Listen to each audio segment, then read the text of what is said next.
Video ini hanya untuk mereka yang punya logika. Bagi yang tidak punya logika, skip aja. Saat ini kita sedang menyaksikan hancurnya tim Reject United. Di menit-menit pertama, Reject United terlihat pongah. Mereka menyangka akan menang mudah. Tapi belum lagi setengah permainan, mereka sudah kehabisan napas. Lebih dodol lagi, jagoan mereka malah bikin gol bunuh diri. Berulang kali. Dan kini giliran FC Jokowi yang semula nampak main bertahan dengan agresif menyerang. Reject United mungkin tak menyangka semua berubah begitu cepat. Rizik sendiri bikin blunder berulang kali. Rupanya hidup bertahun-tahun sebagai pelarian membuat dia terlalu bernafsu, menunjukkan bahwa dia masih kuat dan berkuasa seperti sedia kala. Kalau saja dia bijaksana, dia sebenarnya bisa menarik simpati dengan menunjukkan sikap rendah hati.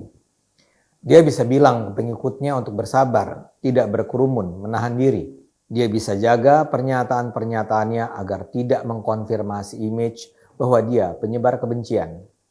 Dia bisa mengatur agar pernikahan putrinya diselenggarakan dengan sederhana dengan peserta terbatas.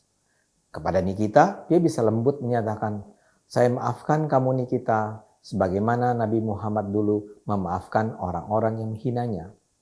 Tentang tuduhan-tuduhan pelanggaran hukum terhadapnya, dia bisa bilang dia akan menjalankan semua kewajiban sebagai warga negara yang patuh hukum.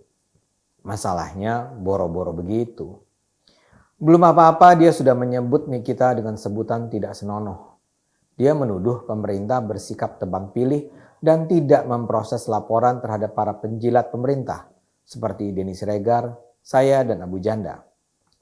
Dia mengancam bahwa akan terjadi pertumbuhan darah kalau pemerintah terus menyudutkan ulama.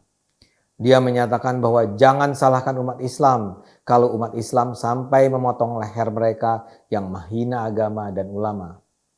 Belum apa-apa, dia bikin acara Maulud Nabi yang mengumpulkan ribuan orang tanpa mematuhi protokol kesehatan. Dia bikin acara pernikahan yang mewah dengan joget-joget dan juga cipika-cipiki yang mengabaikan sama sekali protokol kesehatan. Dengan lantang, dia menyatakan akan melakukan perjalanan ke daerah-daerah untuk melakukan konsolidasi ulama. Dia nampaknya ingin membangun image bahwa dia adalah pemimpin umat Islam sesungguhnya. Dia menantang pemerintah, tapi upayanya gagal total. Dia justru nampak sebagai pendekar mabuk yang menggunakan jurus sembarangan. Bahkan bisa dibilang keseluruhan pasukan Reject United kelihatan amatiran. Koordinator Reject United tidak cukup handal untuk mencegah jangan sampai pasukan penyambut Rizik di Cengkareng bikin macet jalan, sampai-sampai keberangkatan dan kedatangan pesawat terlambat, penumpang harus berjalan kaki berkilometer, atau juga ada penumpang ketinggalan pesawat. Begitu barbariknya pendukung Rizik, mereka dengan enteng meninggalkan sampah, menginjak-injak tanaman, dan merusak fasilitas Bandara Cengkareng. Itu semua mendorong sumpah serapah terhadap Rizik dan gerombolannya.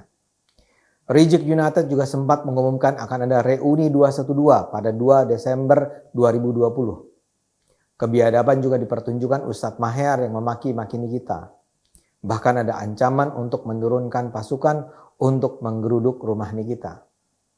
Begitu juga ada banyak jagoan dari kubu seberang Jokowi yang cari muka.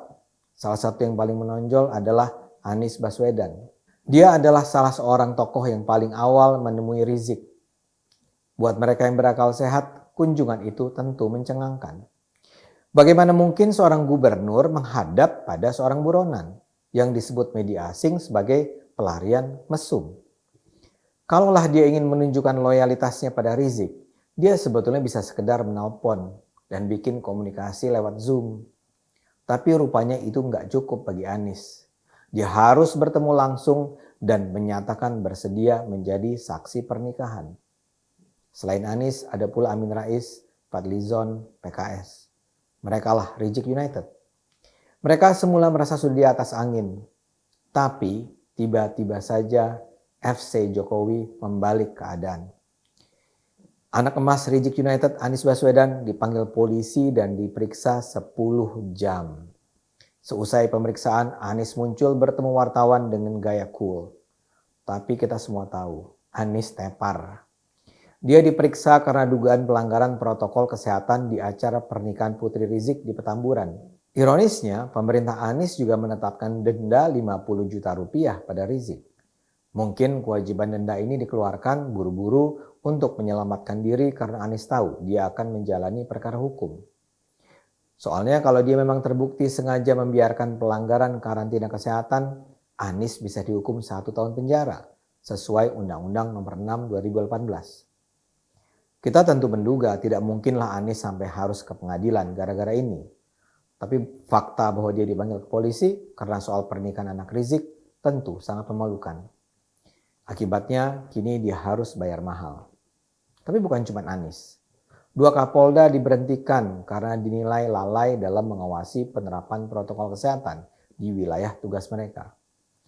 Pengelola Monas dan Kepolisian Jakarta juga menyatakan tidak memberi izin bagi reuni 212. Karena itulah Rizik United dengan wajah pasrah mengumumkan bahwa reuni 212 akan ditunda sampai waktu yang belum bisa dipastikan.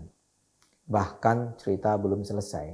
Pihak kepolisian menyatakan bahwa mereka akan melakukan penyidikan tentang kemungkinan terjadinya pelanggaran hukum dalam hal acara pernikahan Putri Rizik dan peringatan Maulid baik di Jakarta maupun di Bogor. Kalau memang terjadi penyidikan, sangat mungkin Rizik kembali akan dijadikan saksi atau bahkan ikut dalam jajaran tersangka. Pertandingan memang belum usai. Tapi gawang Rizik United sudah berulang kali kebobolan, sementara kiper FC Jokowi terlihat menganggur. Sebagian besar penonton sudah mulai meninggalkan stadion. Hasilnya sudah jelas kok. Rizik United adalah tim pecundang. Yuk terus gunakan akal sehat, karena hanya dengan akal sehat Indonesia akan selamat.